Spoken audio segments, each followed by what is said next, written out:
राष्ट्र के अन्न निर्माता किसान भाइयों, आप लोगों के सामने अनुप्रयोगात्मक वीडियो की कड़ी में आज मैं एक बार फिर आप लोगों के सामने हाजिर हूँ।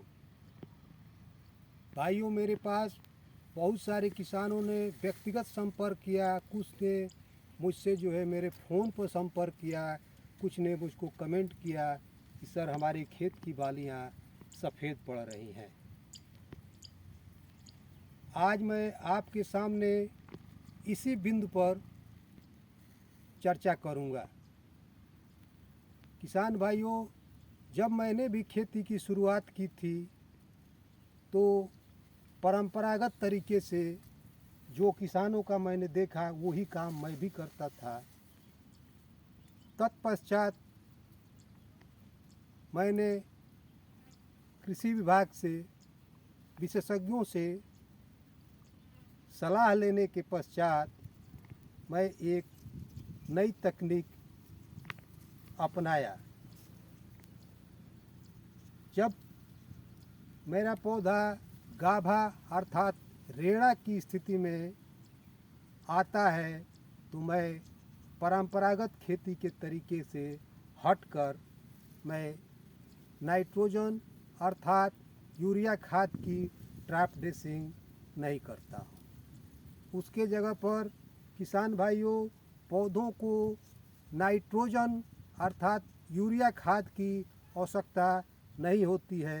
गाभे की स्थिति में किसान भाइयों, पौधों को फास्फोरस और पोटास की आवश्यकता होती है।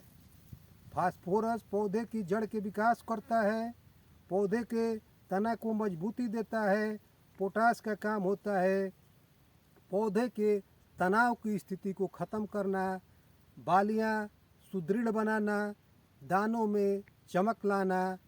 किसान भाइयों, जब भी फसल गाभे की अवस्था में आती है तो बालियाँ जहाँ से निकलती हैं उसके पास आप मेरे हाथ से देख सकते हैं, ये इसको झंडा पत्ता बोला जाता है या इसको फ्लैग लीफ बोला जाता है। मुख्य भोजन बनाने का इस समय काम यही पत्ता करता है। इसके 2-3 पत्ते जो नीचे के हैं इसके सहायक के रूप में काम करते हैं, जहाँ पर धूप अच्छी तरह से पड़ता है और ये प्रकाश संश्लेषण की क्रिया में सहायता करता है। किसान भाइयों, इसी पत्ते का मुख्य रोल है। इस पत्ते को कैसे हम किसी संक्रमण से बचाएं, इसके लिए मैं सुरक्षात्मक रूप से ट्राइजोल ग्रुप का एक फंगिसाइड और एक हल्का सा कीटनाशक लेकर मैं अपने पूरे खेत पर छिड़काव करा दिया था। मैंने नाइट्रोजन अर्थात यूरिया की 1 ग्राम मात्रा भी अपने खेत में नहीं डाला था। अब परिणाम आप लोगों के सामने है। 1 पंथ 2 काज। फफूंदीनाशक, कीटनाशक और एंटीबायोटिक तीनों का अगर आप स्प्रे करते हैं तो एक तो आपकी सफ़ेद बालियाँ नहीं निकलेगी, दूसरी अगर आप इसका सुरक्षात्मक स्प्रे कराते हैं अपने फसल में तो एक धान की आम समस्या हमारे पास कमेंट भी आ रहा है, फॉल्स स्मट अर्थात आभासी कंडुआ, जिसको हम लोग स्थानीय बोलचाल की भाषा में लेढ़ा कहते हैं। इसका भी सुरक्षात्मक उपाय होता है। फसल में रोग लगने के बाद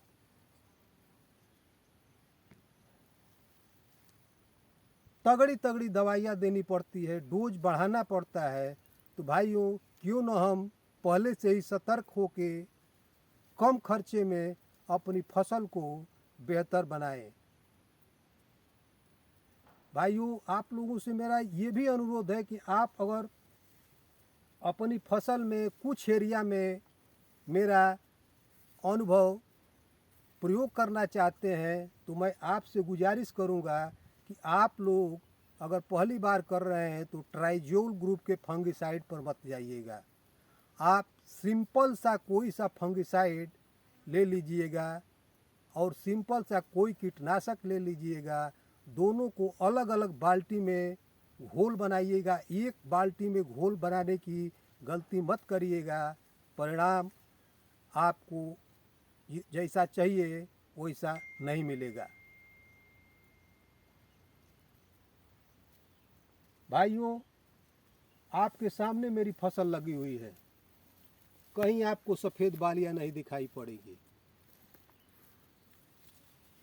एक चीज़ और भाइयों, किसान भाइयों, आपसे मैं हाथ जोड़ के अनुरोध कर रहा हूँ, विनती कर रहा है, निवेदन कर रहा हूँ, अपने से छोटों को आदेश दे रहा हूँ कि जब भी कोई कीटनाशक या फफूंदीनाशक लाएं तो दुकानदार से उसके साथ मिलने वाले पंपलेट को ज़रूर लें।